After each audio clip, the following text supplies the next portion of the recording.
But how's your memory this morning? How's your memory? Because I forgot to do this. Even yesterday when I was here, I said I'm going to double check and see if I can rearrange things before Sunday morning. Well, that didn't happen. So how's your memory this morning? How's your memory? There's something about memory that is such a blessing, isn't it? Perhaps you've thought about it at a funeral, and some of us were here yesterday for Larry's funeral or memorial service, and you think about the power of memory, the blessing of, perhaps it is when someone has passed on from this life, the blessing of holding on to the good times, the times shared, the precious memories, the fun things that you did with them, maybe even the serious moments of life that you got to share with them.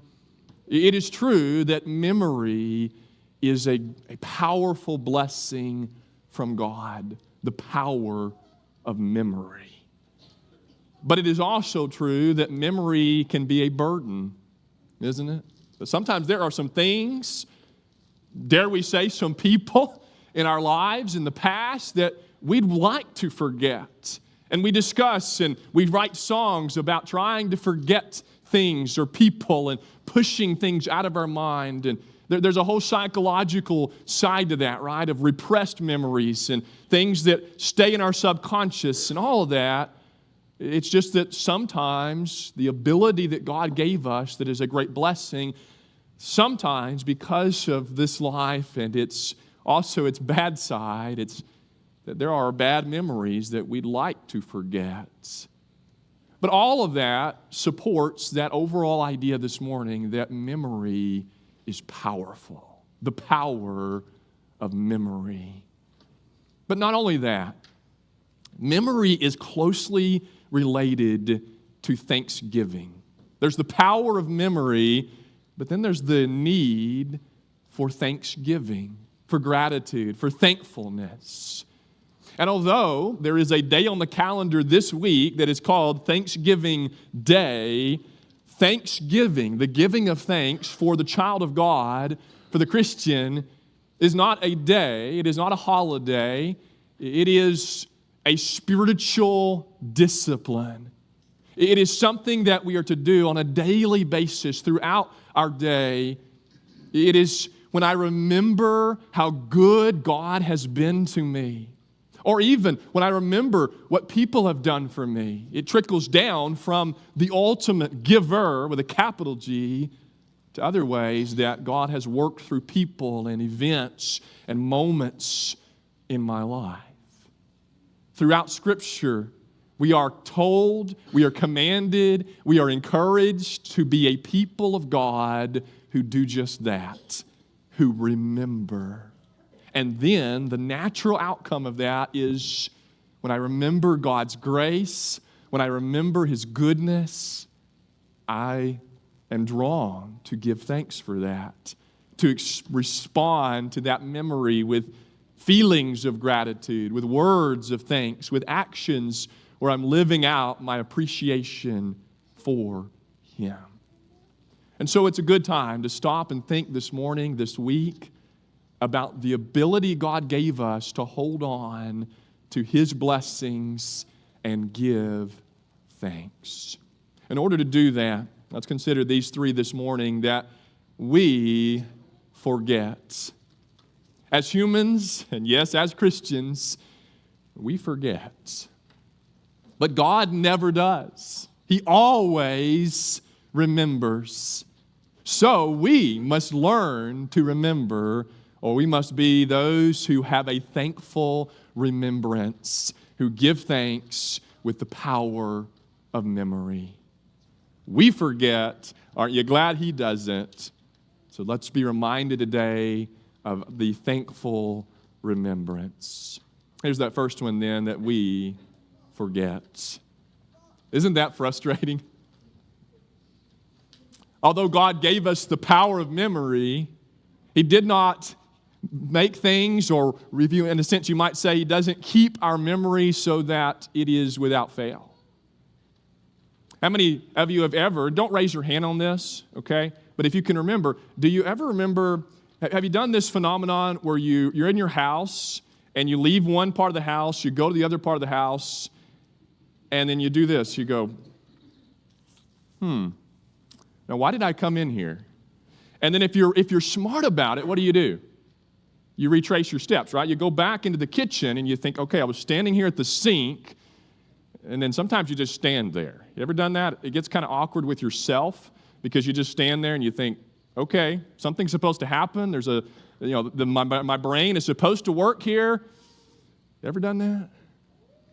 As I prepared for this morning, I thought about a friend of mine from several years back, and he's not in this room, okay? He was a preacher, and this is not me, okay? I did not do this, but he did. He's driving through North Alabama one Saturday afternoon, and he sees this banner as he passes a church building, and it says, Gospel Meeting. They're having a special series, Sunday through Wednesday, that started that day. The day, remember this is Saturday afternoon. The next day, Gospel Meeting, and then his name is written across as the guest speaker. Now, the part I didn't tell you is he's driving past this church building on the way to a congregation in Georgia to preach a gospel meeting that started that Sunday. And so he knew one of the elders pretty well, and he knew where he lived, and he pulled into his drive and got out and had to explain, we're going to have to make some kind of other arrangements. He was double booked because he forgot to add that other one to his calendar. And that's why we write things down, isn't it? That's why we have these smartphones, so we can put things in our notes. We can have it send us reminders. And yet, I don't know that in all of our technological advancement, I don't know that we struggle any less with forgetting. But what happens when that becomes a spiritual problem? What happens when we have spiritual forgetfulness? Some have even called it spiritual amnesia, where I forget to give thanks to God, where I forget about God when I make a decision. A big part of remembering spiritually is a daily acknowledgement that I have a God who desires certain things for my life. I have a God who's blessed me more than I could ever imagine, more than I could ever deserve. But there's a pattern, and I encourage you to turn in your Bibles to Deuteronomy chapter 8. There's a pattern in Deuteronomy 8 and in other places, and it flows in this way. It tends to start with complacency, with comfort and ease. And it's not always that we are comfortable financially or physically, although that can happen, and it happens here in Deuteronomy 8. But it's any kind of complacency, the wrong kind of contentment to where we get so complacent that we begin to drift away. We begin to forget. And then we fall into this sufficiency mode where we forget that every good thing we have was given to us in one way or another. And then that naturally leads to idolatry. If I'm not thankful and consciously acknowledging God as my God, I will eventually make other things His replacements. Deuteronomy chapter 8, you can start in verse 10 and read through about verse 20. We're not going to read all of this morning. The first 9 verses are a review of what God did for the ancient people of God, how He led them in the wilderness. He even tested them. And this is a reminder that this is not about prosperity or poverty, that both of those have their challenges. He says that He allowed them to get hungry so that He could test them and help them through that so they would learn what they really needed for nourishment. That's in verses 3 and 4, for example. But in verse 10, he writes this. This is what you're supposed to do when things are going well. You're supposed to enjoy it. That's not the problem. It's what you do with the blessings. Deuteronomy 8, verse 10, he says, you shall eat and be full, and you shall bless, you shall praise, you shall thank the Lord your God for the good land, as they were about to enter the promised land that He has given you. And then this second half of Deuteronomy 8, you can use the key word lest to track each thought. It's in verse 11 of Deuteronomy 8, it's in verse 12, and then you've got to drop down to verse 17 for the third use, depending on your English text, but most English versions are going to have lest or some form of that word. And it is lest, in verse 11, lest you forget your God. How? By not keeping His commandments first. But then he digs in. Notice how this pattern flows. In verse 12, it's lest your heart be lifted up in your prosperity. When things get easy, when you get successful, then the complacency sets in, or at least it can. He's saying, lest, be careful this doesn't happen, because it very easily can happen. And then he says, when that does happen, when your heart gets lifted, then you forget the Lord again. You forget the one, he says, that brought you out of your past. You forget where you've been and where you've come from. You forget the way that God, as a Christian, let's say you forget that God saved you by the blood of Jesus, that God forgave every sin as you were immersed and buried in baptism and raised up, forgiven and free. And then you can keep going from there. You forget that. He says you forget the one who's been leading you and feeding you, lest you forget. And then there's that last one. It's in verse 17 and 18, and also verse 19. He says, lest you begin to think you've done it. That's the idea here. I'm paraphrasing, but it's that I did this.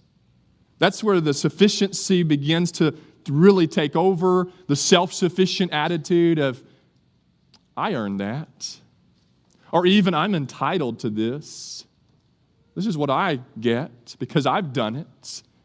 As I read this part of Deuteronomy and think about our hearts, even as God's people, sometimes we forget that every opportunity I have, every ability and talent I have, everything in my life is from God. It reminds me, and I know I've mentioned this, I think it was a couple of years ago. We've talked about this example before.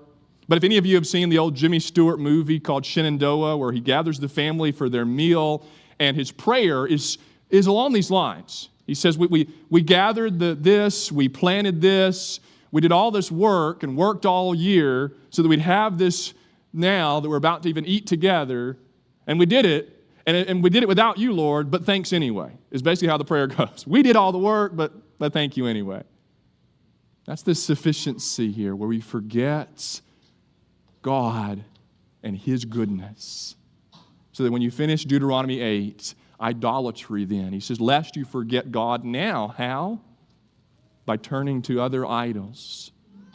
When I forget to give thanks and acknowledge my God, my heart will be captured by some other God, some other something in my life. It may just be self that I begin to worship, that I begin to put on the throne of my heart.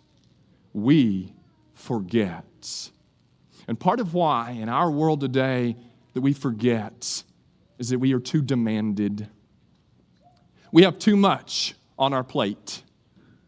Now, the answer here, and we discussed some of this recently, is not to not do anything. But is it possible to have so much on our calendar, to fill every weekend, to fill every part of our lives so full that we're too busy, we don't even have the mental bandwidth to stop and give thanks? We're too demanded. Because of that, we're too distracted. There's so many things to think about, so many things we have to do, so many entertainments, so many allurements from Satan that our heart gets pulled in so many directions. We're too distracted. And here's this third one, that we are too disconnected.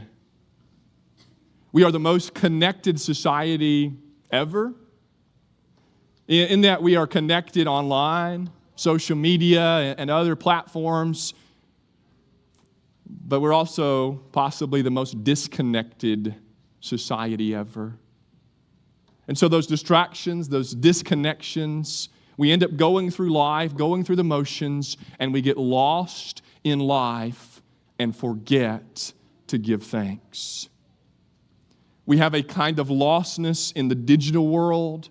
The digital world is all about forgetting the past. It's all about what's happening right now or about to happen. And we lose ourselves in just doing things. Have you seen the study that shows that over half our life is lived by the time we turn 21? Anybody seen that? Let me go back and add a word. Over half of our perceived life is over by the time we turn 21. Because we stop noticing things. Things are no longer fresh and exciting. And there's several factors to that. Some of it is about how much time we've lived and all of that, and percentages, but part of it is just that we just do life. We forget to stop and notice and see something as simple as the beauty of a sky, the breath in our lungs. We forget to give thanks. As we said earlier, though, aren't you glad that God never forgets? But what would that be like? What if you could never forget anything? You might be difficult to live with, right? Your spouse might not appreciate a spouse that never forgets anything. But there actually is a medical condition, and it is hyperthymesia. Hyperthymesia. It's also called highly superior autobiographical memory, or HSAM, okay? It's a medical condition where people can't forget. They remember every detail of every moment, and it is considered a disease because of that curse we spoke of earlier. That there are some things you wish you could forget, at least the details you wish, and you start having trouble keeping things organized because there's so much in your mind. It's a problem. But for God, perfect recall, never forgetting means perfect love, care, perfect forgiveness, and faithfulness. Because He's the God who remembers us, who acknowledges us in the way that He interacts with us. I go back to Genesis chapter 8, verse 1. It's when God has had Noah build the ark, the flood, waters have come. And then God remembers Noah and his family. Now, God being God, that doesn't mean that He had forgotten for a moment or that He had to remind Himself. God didn't set a reminder on His phone that said, okay, don't forget about Noah. It's a way of communicating to us that God intentionally acknowledged Noah and his family and their needs. That's the kind of God we serve. The God who intentionally knows us, who cares about us, who comes to our rescue. He's the God, look at this one with me in Psalm 103. He's the God who remembers our frailty. Psalm 103, or the 103rd in the Psalms. Look at verses 13 and 14 with me. He remembers who we are. There's another psalm that says He remembers that we are flesh. That we're just people. We're just flesh and bone. This one in Psalm 103, verse 13, says, as a father shows compassion to his children, so the Lord shows compassion to those who fear Him. For He knows our frame. Or even He knows the way we were made. He is the one who formed us in the womb. He's the one who created us. And He knows that then. And then it says He remembers that we are dust. This doesn't mean that God makes excuses for us or that He turns a blind eye to our rebellious ways, but it does mean that in all of that, in all that he does command of us and require of us, he never forgets that at the end of the day, we are just people, just dust that he made. He knows us. He cares about us. And there's the compassionate side to that. There's the fact that he just simply doesn't forget about us. What would that be like? We said, what would it be like if we could never forget? Flip that. What if God could? What if he had an absent-minded day and forgot to hold the universe together? The Bible teaches that he holds things together. He works through the world he's created. That he holds the breath that we breathe. What if he forgot to do that just say for an hour today? And if we really played with that what if, okay, then none of us would make it past the hour, right? What if? But he never does. He remembers that we are frail, mortal human beings. But also, God remembers the future. What we mean by that is he's a God who never forgets his promises. In Psalm 105, verses 7 and 8, we read of a God who remembers his covenant or his agreement with his people. A God who remembers what he has told us he will do. His promises are never limited by time. They are never limited by circumstances that are somehow outside of his control. He never shows up one day and says, well, I'm sorry, I forgot to fulfill this promise. They're never limited by any of those factors that restrict us. He never forgets to keep any of his promises. People, sure, they'll let us down. Sometimes it's because they weren't intentional enough. Sometimes it's because what did we say? They're just dust. They're just human. They're going to forget things. But our God is the God who always remembers or never forgets.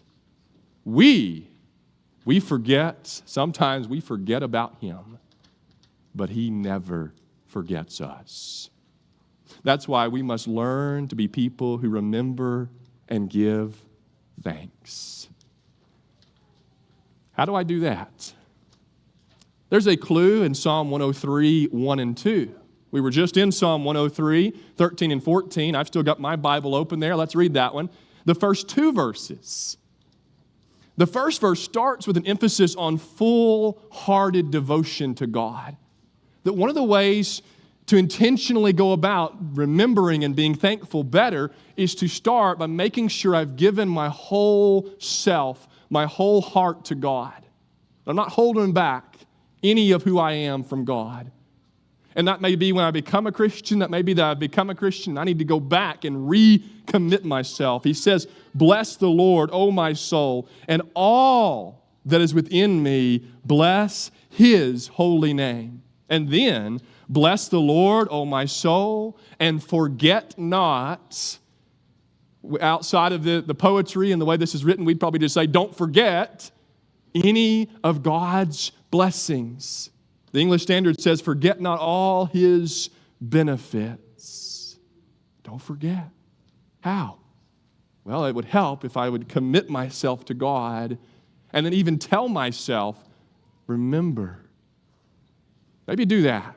Maybe set a reminder on your phone this week, periodically throughout the day, to pause and see and then give thanks. Now, on your handout, you should have Psalm 111. You might look at that this afternoon or sometime later this week. Compare the similar wording from Psalm 103, 1 and 2 to the first two verses of Psalm 111. But I also think this morning about the way our thankfulness, our remembering spiritually helps us to focus. It's Philippians 4, verse 9, and we're given this list, or verse 8 rather, we're given this list of things to think about. It's in that same context in verses 9 through 13 when we have the principle of contentment, the good kind of contentment in God. When we remember and give thanks, It helps us to focus on the blessings and what we do have. We tend to focus less on what we don't have that we think we should have. But here's a way to experiment. Let's test. How many of you would find it difficult? When I say how many of you, I'm asking me too. But how many would find it difficult if, let's say on the way out, we had someone standing at one of the doors of the church building and they asked you, hey, you got any complaints? Okay? And I don't mean about the sermon. We're not doing that, okay? All right? We can. I just mean in general. You got anything on your mind right now, anything in your life that you want to complain about? Just stop for a minute, take your time, come back in 2 hours if you can think of something, right? I don't know that any of us would have much difficulty finding something to complain about. You see where this is going, don't you? What if we did the opposite? What if we said, how easy would it be for you right now to think of things you're thankful for? And I don't mean just the easy ones, right? I mean, the easy ones as Christians is to say, well, I'm thankful for God, I'm thankful for Jesus. Now, living like that, acknowledging that is the difficult part. But thankfulness helps us to refocus our hearts. And then here's one other thought for the remembrance of thanks, is that being thankful and having a kind of spiritual reminding about us or memory, it helps us to feel. It helps us to feel joy. That's Psalm 9, 1 and 2. He says, I'm going to give thanks to you, Lord. And then right after that, for some reason, he says, I will exult and be glad. Exultation. It's this kind of heart in worship where your heart is excited and lifted up toward God. Joy. And peace. I'm drawing that one from the same context of Philippians 4. What happens when I'm not worried, but I'm thankful in Philippians 4? Then I receive the peace of God. And there's joy in that context too. You could include that. When I'm grateful, not just one day or one moment, but when I develop gratefulness as an attitude, where I remember throughout my day to stop and give thanks to God, to thank other people in my life, I might just find that I'm a little less grumpy along the way. Or I might find I'm more joyful, I'm happier, and more peaceful when I have thankful remembrance. We've been reminded this morning that we as humans, we're forgetful. We partly say it's just how we are. We forget because we're not perfect, but there's that spiritual side where I can choose to be grateful and remember God and the good things in my life because my God never forgets about me.